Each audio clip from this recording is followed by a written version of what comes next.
السلام علیکم ورحمۃ اللہ وبرکاتہ۔ محترم ناظرین و سامعین، آج میری گفتگو کا عنوان ہے کہ بنو نذیر کی بغاوت۔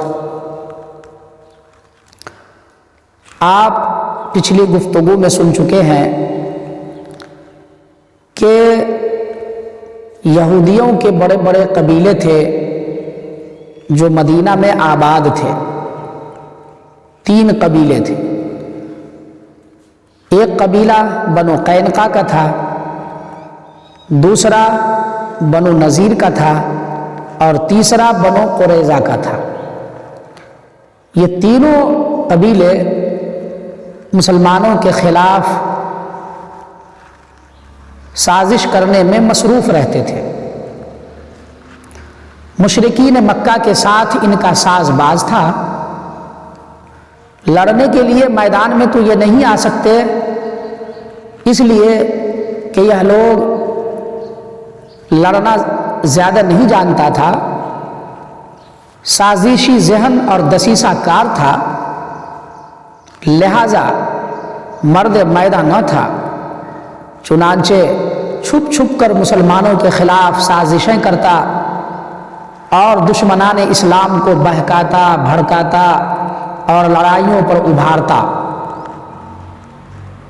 چنانچہ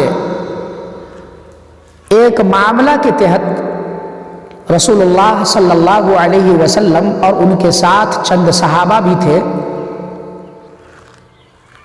اس بنو نذیر قبیلے میں تشریف لے گئے اور وہاں اس غرض سے گئے کہ آپ نے پچھلی گفتگو میں سنا کہ غلطی سے 2 شخص کو قتل کر دیا جو میرے معاونہ سے صحابی لوٹ رہے تھے دشمن سمجھ کر۔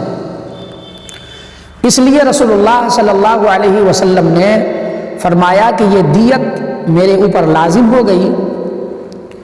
اسی دیت کے سلسلے میں رقم اکٹھا کرنے کی غرض سے یہودی کے پاس گئے، اور چونکہ معاہدہ میں وہ بھی شامل تھا، اس لیے ان کے اوپر بھی، ان یہودیوں کے اوپر بھی اس میں شریک ہونا لازم تھا۔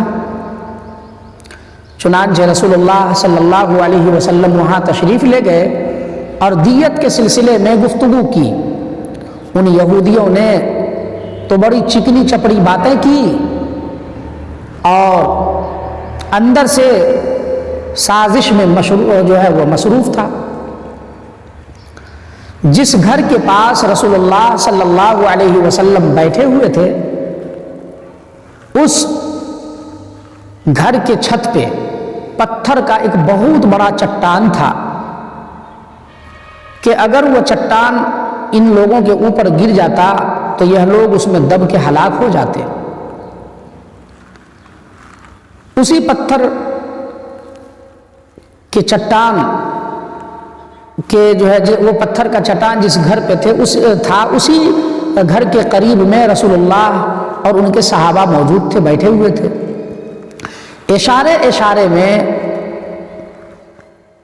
اس یہودی قبیلہ کا جو سردار تھا، اس نے ایک شخص سے کہا کہ ابھی موقع اچھا ہے، جاؤ اور وہ پتھر کا جو چٹان اس چھت پہ ہے اس کو نیچے لڑکا دو تاکہ محمد کا خاتمہ ہو جائے، معاذ اللہ۔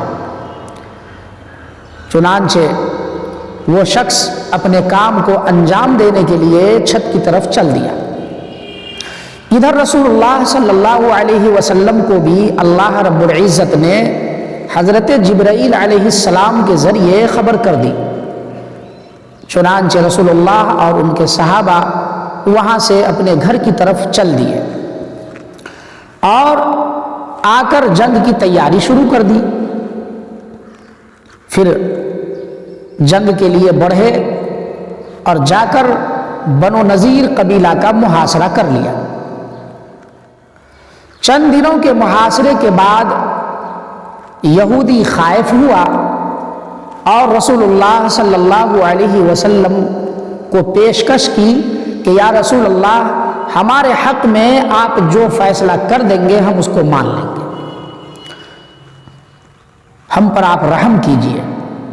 چنانچہ رسول اللہ صلی اللہ علیہ وسلم کا یہ فیصلہ ہوا کہ تم لوگ یہاں سے جلا وطن ہو جاؤ گے، یہاں سے کہیں اور چلے جاؤ گے، اس مدینہ کو تم خالی کر دو گے، اور ہتھیار کے علاوہ، یعنی تم ہتھیار نہیں لے جا سکتے ہو، ہتھیار کے علاوہ تم جتنا سامان اونٹوں پہ لاد سکتے ہو وہ لاد لو اور لے کے چلے جاؤ، بقیہ سامان یہیں رہے گا اور اس پر مسلمانوں کا قبضہ ہوگا، تمہاری عورتیں بھی تمہارے ساتھ رہیں گی، تمہارے بچے بھی محفوظ رہیں گے، تم یہاں سے چلے جاؤ۔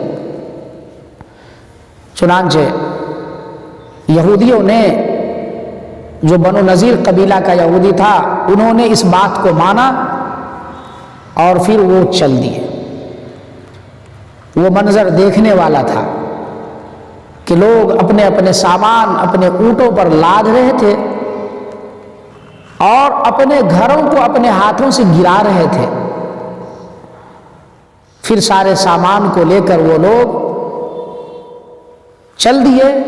کچھ تو جا کر ملک شام میں آباد ہوئے اور کچھ خیبر میں جا کر آباد ہوئے۔ اس بنو نذیر کے جو سازشی قبیلہ تھا، اس سے مدینہ پاک ہو گیا۔ پھر ان کے جو چھوڑے ہوئے ساز و سامان اور ہتھیار وغیرہ تھے، اس پر مسلمانوں کا قبضہ ہو گیا۔ چونکہ ہمیشہ جو یہودی تھے وہ مسلمانوں کے دشمن اور اسلام کے لیے ہمیشہ دشمنی کرتے تھے۔ اللہ تعالی ہم سب کو دین پر عمل کرنے کی توفیق عطا فرمائے، آمین۔